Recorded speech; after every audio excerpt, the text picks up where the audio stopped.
I knew going in that George R.R. Martin's original novel would provide much more detail about the Game of Thrones universe than either its TV or graphic novel adaptations. Since I've already discussed the strengths and weaknesses of the graphic novel in my last video, I'll be mostly comparing the novel to the TV series from here. So, without further ado, here's my response to A Game of Thrones, A Song of Fire and Ice, Book 1.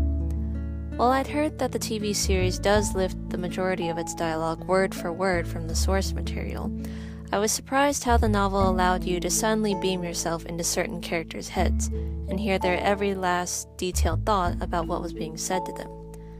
Instead of feeling like a visitor to Westeros, the book made me feel more like an omniscient god, capable of peering into anyone's subconscious even if they're thousands of miles apart. Similarly, everything about the character's present environment is always described vividly, from colors to smells, textures, and sounds. It's been quite some time since a book has given me the feeling of being read to when I was little this strongly. There's just something about the narrator's voice that feels really soothing to listen to. I thought this might be because the violent parts in the story were often breezed over very quickly, and weren't given nearly as much focus as in the TV series. It just made for a more relaxing experience, compared to the highly suspenseful delivery of the show.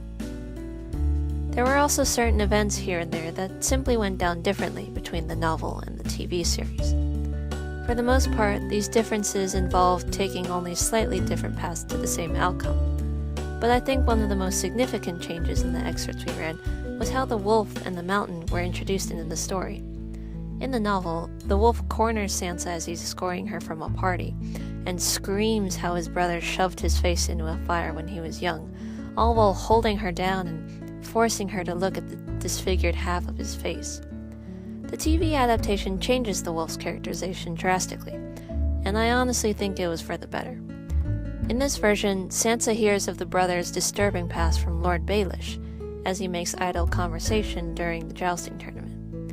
It makes sense that Baelish would know of such things, being the extremely well-connected person he is, and I could definitely see him taking delight in spreading around another person's horrible secrets, especially if he thought Sansa would give him an amusingly terrified response after hearing them. Furthermore, it makes the wolf's character seem far more subtle and sympathetic if he bears these terrible secrets in silence. Secrets that are so horrible that only a dirty weasel like Baelish would ever speak of them out loud.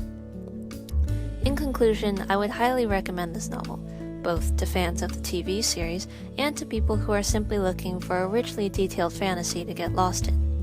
While the TV series is still a joy to watch, the novel allows you to dive far deeper into Martin's universe, and is certainly worth a read.